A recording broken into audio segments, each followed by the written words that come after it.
Hello, I am your host, Doc Rotten, and this is Horror News Radio, the official Gruesome Magazine podcast.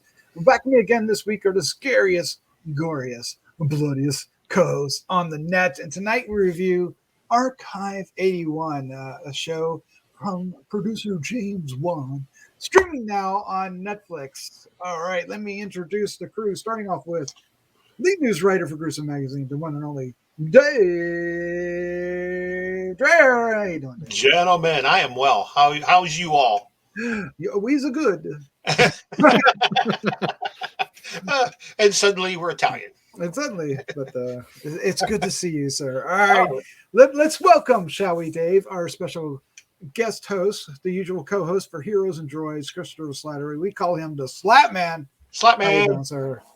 Oh, fantastic. How are you, Doc? I'm doing good. And I'll just mention that we're doing Archive 81 because the SLATTMAN requested it. So I am very happy and honored to do this episode for that. So thank you. Thanks. You're very welcome. I hope you enjoyed it. I did. I did enjoy it. We'll see how much here in just a second. All right. What we're going to do tonight is we're going to give our first impressions of the show. That will be spoiler free. So if you haven't watched it, you're okay to listen to that. And then we're going to dive into discussion, and it's all out. We're going to get into spoilers. We're going to talk about the key scenes. Warning you now. And then we're going to wrap things up with our final thoughts, our score, a 1 to 5, and our favorite scene. And of course, as always, we hope you enjoyed not only this review, but many others that we have on the site. And if you want to help us out, it's easy and free to do. Hit the subscribe button, hit the like button, share with a friend. And we will thank you so much. Thank you. And of course, just like that. And of course, leave your comments down below. Leave them down below. All right, let's get into this, starting off with the CAD.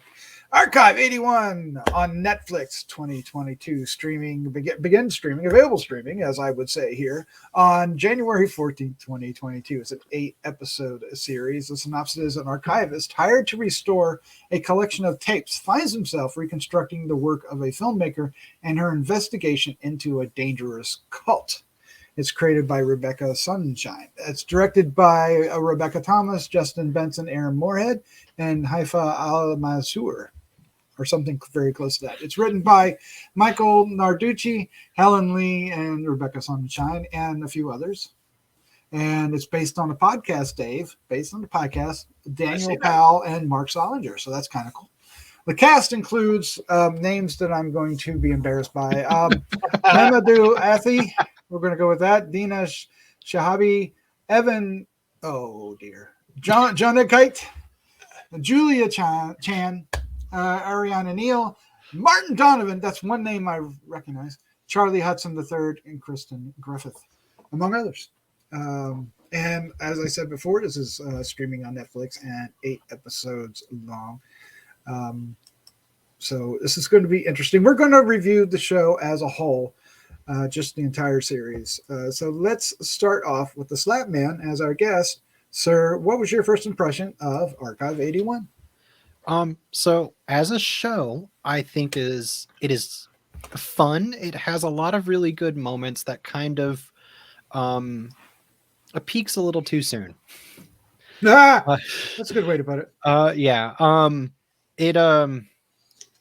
It as an adaptation of the podcast, it's not very good. But if you separate it from the podcast and you look at it as just a story by itself, and just do a loosely based on, instead of it, being a, word for word or, screen or like line for line adaptation of an audio drama, if you look at it in that lens, it's got a lot of really good moments. It's got a lot of really fun scenes. It's got a good premise, and it has an intriguing mystery that is supported with a cast that is there probably about 75 to 85% of the time. And then the rest of the time, it feels like they're either not trying or they're trying way too hard. That's a good way to put it. But all things considered, for a first season of something, and for the record, the podcast is based on has 3 seasons right now, with the 4th rumored to be in production right now. For a first season, it's it's competent, it's good, and I had fun while watching it. That's about as deep as I'm gonna get without spoilers, because there's a lot to talk about with spoilers. There is. All right, Dave, sir, what was your first impression of Archive 81? I didn't realize that this was actually a filmed interpretation of the Archive 81 podcast. I did not put the two of them together. I'm kind of a fan of the like radio drama style of podcasts. There's quite a few horror ones out there. And SLATTMAN is right. This really, other than a few key elements, it really doesn't do the podcast justice. And I think it suffers for that. So you do have to kind of look at this as its own story. Although the key elements are there, a lot of things are completely different. And I don't know. I kind of got some vibes at times that they were trying to copy previous styles that have already been successful. I seen a lot of like Stranger Things in here. I seen a lot of that type of stuff. Not that that's bad. It just seemed repetitive a little bit. But with that being said, the story's fun. I really enjoyed the journey that we go on. Although I'm going to openly admit right now, I'm not 100% sure I understood the ending. Yeah, I think I did, but I'm not 100% sure I did. But I binge watched this. I literally watched the entire thing over the afternoon. And I'm glad I did, because I think if I'd watched it in segments, I would have gotten lost along the way. So I'm kind of glad that I watched it all at once, because I was able to keep the pieces together. Because again, having already listened to the audio play, I think I don't know that you do yourself any justice listening to the podcast before you watch the movie, or if you're watching this because you think you're going to see a video interpretation of the podcast, because it's not that. And I think that's where I'm going to stop as well until we go into spoiler town. Spoilers. All right. So I'll confess, I wasn't aware of the podcast. I knew it was based on a podcast, but I wasn't aware of it, and I haven't listened to it. So I don't have any point of reference. Having watched the show, I watched it over 3 nights. So we binged it. I think we watched 2, and then 4, which is an odd way to do it. But that's math. 2. Yes, that's 8 episodes. That's 8. That's 8. Check me. But so I found it interesting and at times pretty good, but I felt it was kind of a messy show. It was, the narrative had some issues, and I had some, I'll be honest, I had some trouble keeping up with what was happening. But in the end, it came together, and I found it interesting, an interesting time, and I enjoyed the 8 hours I invested into it, or close to that. It was great to see Martin Donovan, an actor that I'm familiar with, and then Matt McGorry has been in a couple shows that I've seen. So some familiar faces, and there were our 2 leads I liked well enough. Although I think Dina Shahabi, who plays Melody, fared better for me than Dan Turner, the guy who played Dan Turner, but. And that might have been just because her story was a little more interesting, and he's actually trying to solve her story. So that's probably a lot of it, right? Because he's pretty much stuck in one place for a majority of his story, and as the archivist. So yeah, I mean, I'm kind of lukewarm, but I am on the positive side for it. So does that say anything? Does that tell you where I'm at? Not bad. I think so. All right, so let's dive into spoilers. So from here on in, we are talking about specifics, and I'm going to let SLATTMAN start us off as the fan of the show. So one of the biggest things that they changed, in my opinion, so there's two aspects to this. One is that they, in the Netflix adaptation, they went very hard into the religion cult aspect of it, and Okay. that wasn't as big of a point in the podcast. And in the podcast, they actually it was it was more like one dude, or like a small group of people, like very small, like not nearly as many as we see in the show, were trying to awaken the demon, you know. um and and that that that one didn't really bother me that much, because the direction that they took it in the actual adaptation, I think, fit very well for the story that they were trying to tell. Especially with the bringing in the scene from the previous cult members and what happened in the previous film. That takes us to the second biggest change that they made, in my opinion, and that is the fact that in the podcast it was audio recordings.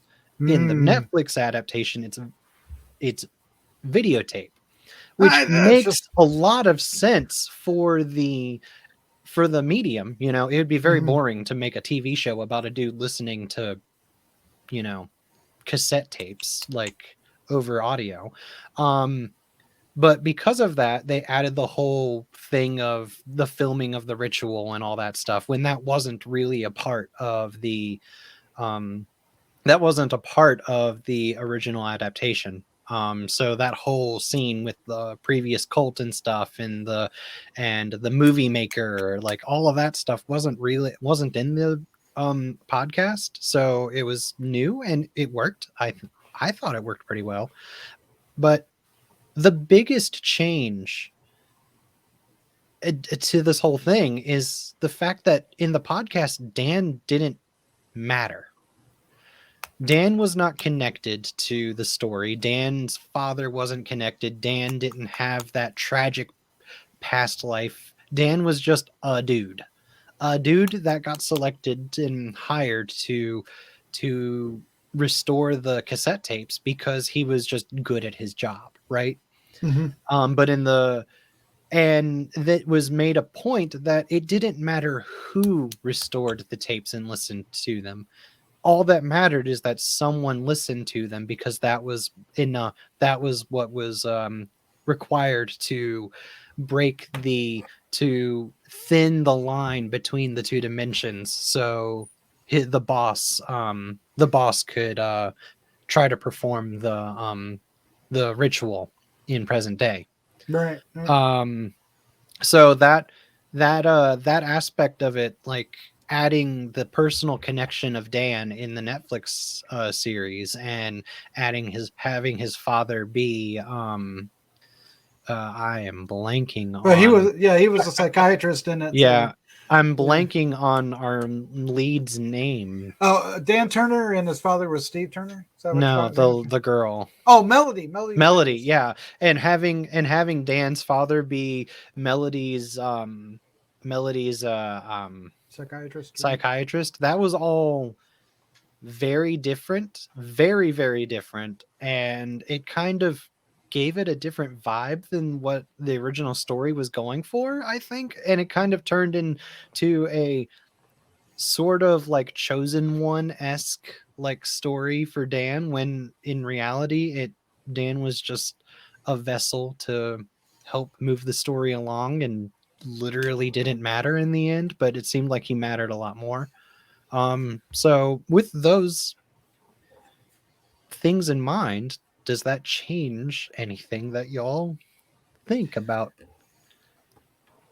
Well, I can see for me why they made those choices, because in the medium of Netflix and being video, a series of 8 episodes, that was a hook, right? Because you had to invest our archivist into the story. Either I mean, they could have went a different route and made it a passion, a strong passion, but having an interest, having his father actually involved in it and having a vested interest, is something that I think is probably a smart move in getting people involved in his story. So I can see why they did it. It built the mystery too. I really think it built the mystery factor much deeper.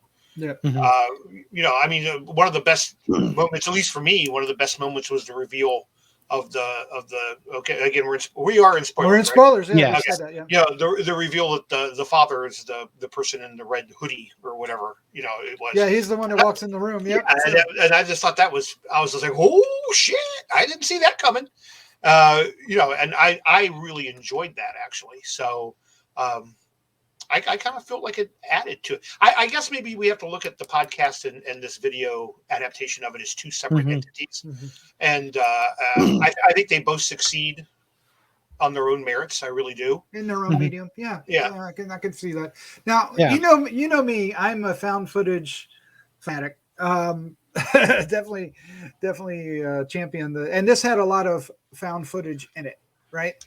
And that's kind of where I find some of the messiness as well. It's part that I love the most, and then the part that aggravated me the most as well, because they break from that. And if he's only watching the videos, there's scenes we see that would never be in those videos. So that's a big part of the messy that I'm describing. In the end, does it really matter? No, it tells the story. I could argue that it does actually matter, because there's a lot of things that we learn as audience members that Dan wouldn't have learned. There's no way. Because Melody is holding the camera down at her hip facing the opposite direction, and she doesn't get to see the facial clues, or it's so zoomed in on one person you don't see the reaction of everyone else in the room, especially like at the dinner scene. Yeah. Well, there's one episode where 50% of it neither Dan nor Melody would know, right? Where we get the flashback to the 20s. I mean, they would get the part where they saw the film, but that was all they had. The film was only in the basement. It had none of how that girl got involved and everything. I felt to me like there was moments of almost astral projection too. Did you guys get that too? Because there were moments when those little white orbs were floating around. Yes. And that's what I was talking about, with the Stranger Things type thing. It's he's projected himself into that time and place. And when you see those orbs, it's like, okay, well, he's physically still sitting there watching the tape, but he's infused himself into the story at that time. And they did that sometimes, and other times they didn't. Right. But when they did it, I thought it worked. That might have been my favorite aspect of it, was that connection, between times. Yeah.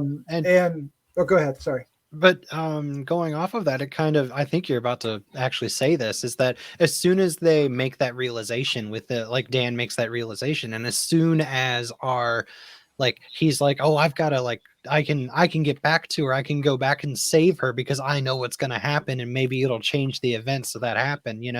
As soon as we do that, it completely drops those scenes. Yeah. Mm-hmm. Yeah. So, but he doesn't do that. So it's, I don't know. Yeah. If you want to get into all that kind of stuff, any time travel story falls apart quickly when you get into that. So you got to watch it. You got to watch your toes, but they don't dwell in that. They just make it where it feels like dreams for the most part. Yeah. And it is interesting. It is, and it worked for that seance scene, which, is a really interesting scene, which I don't even know if that seance scene's in the podcast or not, but in the story, it was a high point, so I don't know. It's for me that aspect worked, but then there were times when they dropped the ball. So it's really, really interesting. Another thing to jump on to change subjects is the Virgil Davenport character, Samuel's brother in the modern time, played by Martin Donovan, the great Martin Donovan. I loved him in this. I found myself wishing they gave him better motivation earlier on, right? And even toward the end of it, it's still a little thin. I mean, we get the brother aspect, but we don't really fully know why he was so invested, because he didn't really give a shit about his brother. Yeah. And so, and of course they could save that for season 2, who knows, but that part of it felt wishy-washy at times, and not, it didn't feel like red herrings, it felt wishy-washy. Yeah. Well, that's one of the big changes from the or that's one of the changes I alluded to earlier, is that in the podcast, I believe he wanted Dan to listen to the tapes so he could perform the ritual, because he wasn't trying to save anyone. He was just trying to, bring a demon to Earth. Well, I don't think Virgil was trying to. Yeah, but that's one of the changes that they made, and but we don't get any. There's nothing to make you conclude that he's actually trying to bring that demon. It felt really weird. But I liked him in the role when he inside the storyline. It worked really well. And then I liked the guy that played Samuel as well. The brother that was in the flashback. Although there's one scene where they're both in it, and if they intended to, they didn't do any de-aging any real justice, because he looked like the same age in 94. Oh, is that scene after the guy jumps out the window? No, absolutely. Again, I didn't know if that was supposed to be like a time travel thing, or if they just were like, the hell with it, we're not going to put the makeup on him. Well, they don't have ILM money to. No, that's true. So, but they didn't make much effort at all, except for like keep him in the back. But and dye his hair a little darker. Yeah, I mean, give him a wig. Maybe it's a little too much to kind of go after that, but it in the end I was kind of confused by that, because like you said, Dave, I was like, did he travel too, or what is the deal here? Because he didn't look like he was any younger, and he would be 25 years younger, so he'd be different. Yeah, at the end of the day, I ended up just not caring, quite frankly, but I did think of it at the time. I was like, okay, so what do we got going on here? Is this like a Doctor Who thing, and they're jumping back and forth, or but so weird. Let me ask you, were y'all invested in Dan's want to jump in and save Melody at the end, through that his whole arc? Were you invested in that, or did it come across as kind of why the hell does this guy care? I will say that at first it felt forced in the first few episodes, but then as they started actually connecting and they had the conversations, and that element started to become more prominent, I legitimately felt like there was a connection between these two characters. And at that point, he would be more invested in it. At first, I think it was more about his father. He was like, once he saw his father, it was about that. But then it shifted, to Melody. But I don't think that shift was presented strongly. Right, because at some point, the father just he's not worried about why his father was there. He stops talking about it actually, and he's more like, I gotta find Melody. Where is she? Right. So yeah, I think for me and I don't remember which episode it was, but it's the episode where she goes to the doctor's house and sees Dan as a little boy. Yes. And at least at that point in time, I came to the realization, and I guess maybe I transposed that onto the character, that she realizes she needs him to solve her mystery, and he realizes he needs her to solve his mystery. And for me, from that point on, I totally bought into it. Mm-hmm. So right. I don't know if that was intentional or if it's just where it all came together in my head. Yeah. But from that point on, I felt I didn't feel it was forced at all. So. Yeah, and of course it started off with the dog, seeing the dog, and that was my dog, but then that element never really. I know this is like nitpicking, but they never really resolved that. They kind of left that to be just kind of wrapped up in the rest of the story, and you know what I mean? Because the dog comes. Yeah, at one point the dog comes into the psychiatrist's office, and then again a couple more times, and then back at the house. But so it's there, but they don't really address it, which is kind of like I kind of wish Christopher G. Moore was here because I don't know if that's good writing, screenwriting, or if that's a misstep in screenwriting. I don't know, Dave. What do you think? I'm going to go with a little bit of a misstep. I really am, because they tried to make some. Because even at some point earlier in the series makes a mention about the red collar. Yes, yeah.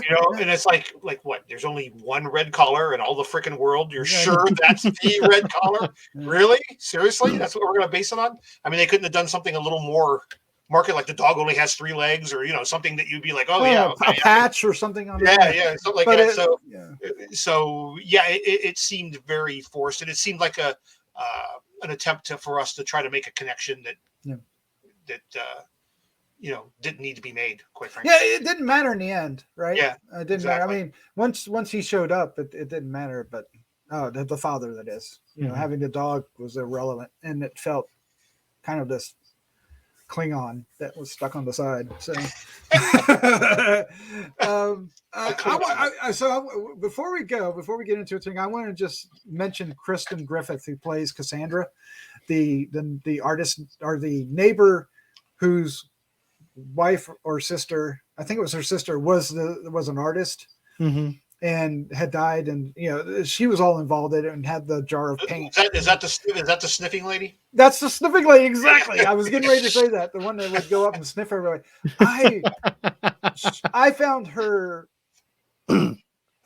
entertaining and disturbing all at once, just because of the way she was very stoic in how she acted, and even when things were like where people might get offended and really defend themselves, she was very, it doesn't matter what you say to me. And I just really I really enjoyed her character. I'm just throwing that out there. So it's funny you mentioned that character, because there's actually a theory going around that nowhere does it say, or is it clarified, that the sacrifice from the ritual dies. Because the whole point is that they're supposed to become the new vessel, right? Right. They're supposed to hold a new world within them, or something. The theory going around right now is that Cassandra is the redheaded maid that got sacrificed in the snuff film. Okay. All right. Well, I could see that. That's a theory. That is a going theory, and I'd buy that for $1. Yeah. Before we get into the wrap-ups, though, I want to, since Dave, you mentioned you're not really sure you understand the ending, do we want to talk about that? Like, kind of unravel that a little bit, and kind of... I would be very interested in seeing if what I think happened is what happened. I'm going to say let's do that offline and leave spoilers. Okay. Fair enough. The heaviest spoilers, but I will counter that with I wish there was more Iris Voss in this. I thought the actress that played her in like 2 episodes, and really just 1 episode, and then she kind of showed up inside the little sparkly area for a little bit. But I really thought that they should have brought her in more promptly early on and throughout. She was more the, the story kind of lacked a focused, what am I thinking? Not a bad guy, right? And not an antagonist, right? Not a protagonist, but an antagonist. It was kind of loosey-goosey, whether it was Martin or whether it was going to be Evan, or, is it the house? What is, the apartments? What is it? And she could have filled that bill a little bit more all the way through. Mm-hmm. Like if she had been able to go into the sparkly zone as well.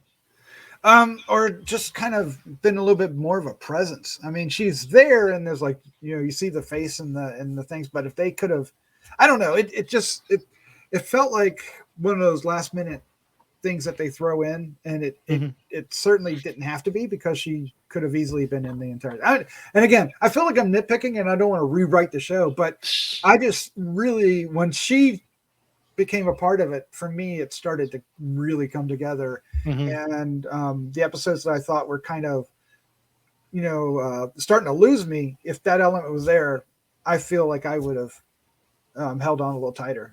Yeah. I will confess that I may not have finished this series if we weren't doing it for the show. I'm just putting it out there. And with that, let's jump in to our final thoughts, our score 1 to 5, and our favorite scene.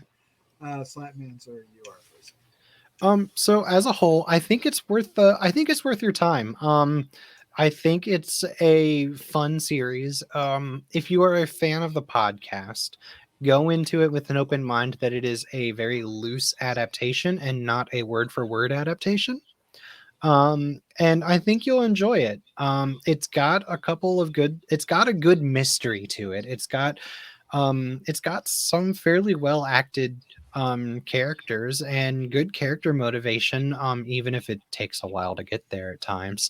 And I thought that they did enough breadcrumbling around to really kind of keep you invested until like the really big moments happen in the last like 3 or so episodes where all the reveals come.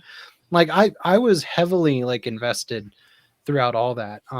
For my personal watching experience, I was just kind of laying on the couch, not feeling well, and just next until I got to either the 5th or 6th episode, and I was just like, okay, I cannot keep my eyes open. I want to keep watching, but that's how it was for me. It sucked me in, and a lot of that I think was the mystery and the story. It does have some flaws. It does have some special effects flaws, very much special effects. Yeah, we didn't flaws. get into the special effects. But it's Also, budget. the demon did nothing wrong. I just want to put that out there. What do you mean the demon didn't do anything wrong? What are you talking about? The demon did nothing wrong. He was just at the door the whole time and waiting for someone to open it. I guess so. He didn't kill anyone. The demon didn't do anything wrong. And the disciples did. The disciples are the problem. Yeah, that kind of felt weird to me, because you would think if you're going to have this demon, the demon should do something wrong to make it to the point that you don't want to open that door. Yeah, that's why Iris Voss should have been the bad guy. Yeah. I'm sorry. I'll get off my soapbox. I mean, what if Iris Voss was the bad guy in demon form all along, and that's what season 2 will talk about? A new vessel. But there is a Voss that didn't die. So yeah. My recommendation is, watch it. It's worth your time. Give it an honest shot. If it's not clicking with you by like episode 3 or 4, it's probably okay to turn it off, because if by that point the emotional baggage should be there, for lack of better terms, to keep going. And it's got a couple of really good, tense, spooky scenes that, while it's not overall like the scariest thing in the world, I thought those scenes were pretty well done. Like, they were tense. You didn't know if characters are going to get caught. You didn't know, I don't know. I dug it. Although I will admit it's not my favorite. And there were some moments that kind of made me groan or roll my eyes, especially with the demon special effects. Those were atrociously bad. But yeah, I'm gonna give the whole series 3.75. Oh, nice. That's good. Yeah. Like it's a good first season. There are much worse things out there, especially on Netflix. On Netflix. Oh my. Yeah, I mean, I've reviewed a couple of stinkers on Netflix with you. And yeah, I'm excited to see if we're gonna get a season 2, because I feel like they opened the door for a very interesting direction that they can take this show that diverges very differently from how the podcast goes, and the writers can go in their own creative direction without having to, pull from the podcast just because the names are the same. And then my favorite scene is, oh gosh. Don't take mine. There's 8 episodes worth of scenes to go through. Yep. I think. Oh,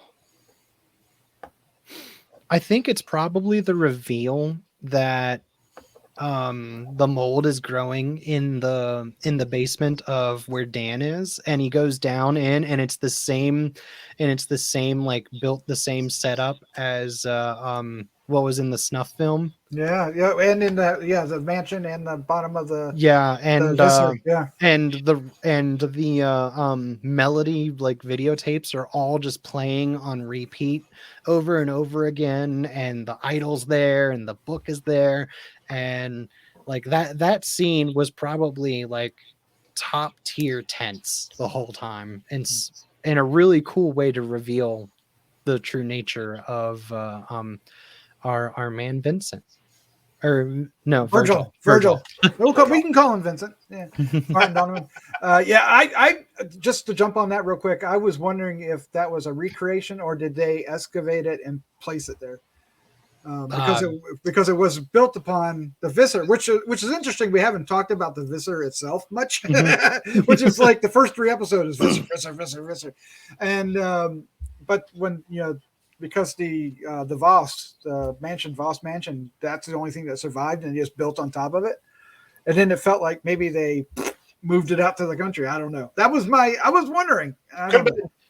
So my understanding is that it's a recreation. It's not a, let's take Bikini Bottom and push it somewhere else situation. It's a recreation, and they recreated specifically with one of the ads at the beginning of one of the episodes was for a synthetic comet material. It was like starts with a K. It was they were talking about it was built with that surrounding it and all in it, because that material was what was at the visor and at the Voss mansion that made it the amulet that we see throughout the whole thing.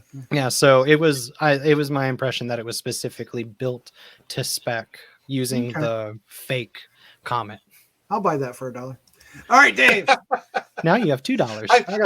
I'd forgotten all about the comet stuff. There's a lot in this series, there really is. I'd forgotten completely about the whole comet thing in there as well. I'm kind of with Slatteman on this. I really found myself enjoying this. You got to kind of give it time. You have to, you have to let it work its magic, if you will. But there's enough there to keep propelling you along. And it does end up being a really kind of fun mystery. We didn't in our conversations, we didn't even talk about the demon mold very much, and that was I thought that was right. I thought that was an interesting aspect of the whole thing. And the molds and the tapes and all that. It everything does tie in eventually. And the artwork, we didn't talk about the artwork. Yeah, the artwork, which I thought was that whole thing with the when she gets the canister of incredibly black mold paint. Yeah. Yes. And then it was just creepy, although again kind of childish. It was almost soap opera-ish. When she does the drawing and she's like, I see something in there, and they like pan in on it, and you're like, you can obviously see there's a face painted underneath it. It seemed almost dark shadowish to me. That's funny. Waiting for Barnabas to walk in. But at the same time, it worked. It really did. I found myself really kind of enjoying that. A lot here. I think you definitely need to watch it. Nice. I would. I'm going to give it a 3.75 as well. I'm not copying Slatteman. That's where I was going all along with this. Oh wow! Okay, good. And my favorite scene has got to be. I'm going to go here, but it's at the dinner party with Beatrice. With the seance and the face ripping, and although the face ripping is really probably the grossest thing we get from a blood gore aspect, what I thought was even creepier was the way she was mimicking the conversation that the two of them are having in the sparkly world while it's happening in the what's going on with the seance. I just thought that whole thing was really, really creepy, but the blood effects were actually very good as well. That actually looked like that lady was ripping her face off. Yeah. So I that scene is the highlight for the show for me. That was, It is. Of course, any seance, you gotta love a seance, right? Yeah, it was good. So definitely give it a watch. It's on Netflix. I watched it all in one day. If I can watch it all in one day, you can watch it all in one day. Damn. Or just take 3 days. I will say that I got more interested the more it got into it. But there's two reasons why I finished it. One is we're really looking for something to watch, so this fit the bill. So if I had something else to watch, I probably would have watched that. And two, once we chose it to be part of our show, I had to watch it. So it didn't really grab me as much as some of the other Netflix shows that have recently. That a lot of them have gotten a lot of press lately, like Squid Games and stuff like that. So and and what Witcher's really popular and stuff like that. So but those are bigger budget. This is really a kind of a low budget affair. And when you look at the special effects, especially for the demon thing, it starts to get it starts to show its colors a little bit. But the idol thing that they made to represent it was incredibly effective and should have been spotlighted a lot more. I mean, we get like a glimpse of it at first, and then we go hunting for it for a lot, and we really don't get it, really full on until the last couple episodes, and it was creepy. It should have been kind of like what's that Karen Black movie, the Trilogy of Terror? Where it could have been. It didn't have to run around the room, but it could have been a little bit more of a spooky Twilight Zone kind of presence. But so in the end, I enjoyed it more than I didn't, so I'm giving it 3. I watched it because of Martin Donovan. I'll be honest, I like him. We didn't talk about Matt McQuarrie too much, who played the Mark Higgins character, who I thought got a little bit of a short shaft until the final couple episodes. It seemed I wasn't really sure what his motivation was, but there was a confrontation between him and Dan that I thought really solidified their friendship and stuff, and that could have something along those lines could have helped those characters out a lot earlier. But favorite scene, well, since I can't go with my specific favorite scene, there is another shocking moment that I want to mention. It's not going to be my favorite scene, but I thought one of you guys would have taken it, and that's the moment when the druggy guy from the 6th floor lands on the street next to him. It was really well done for a show with this budget. It looked effective, and the remains looked gory, without overselling the splat. Right? It looked like, oh crap. Overselling the splat. Well, you know what I mean. A lot of times, like, and then blood everywhere. But this was a little more reserved. Like, he only fell 6 floors, but he on his face. But so I could have chosen that. But what I'm really like, and I was alluding to it earlier, is the idol when they started putting their blood on it, and the blood would go down the idol, but it wouldn't. I mean, on the face, it would just cover everything, but later on, it would just go in like the little carvings, and it made the carvings very pronounced. And you got to see the designs and everything. And I thought that was a really cool effect. I'm pretty sure I've seen something like that somewhere else, but regardless, I really liked it here, and I thought that was very effective and spooky. I would say that those scenes where they were summoning worked out really well. I'm not really sure. I mean, we'll have to talk about it online, and I think, Dave, this is where you're going with the mom that suddenly shows up, the one that she's looking for all along. Spoilers, and the whole in and out of the dimension thing, because it didn't follow the first 2 times we see that performed, but I guess that's why. That's the reason, right? That's right. The thing that made it behave differently, and I can buy that. It didn't. It was just, but it was a little on the confusing. Anyway, I'm going to shut up because you've got my stuff, and that's our review, right, for Archive 81, streaming now on Netflix. And I think we're suggesting, if it interests you, to watch it. I think we're all agreeing that give it at least 4 episodes in.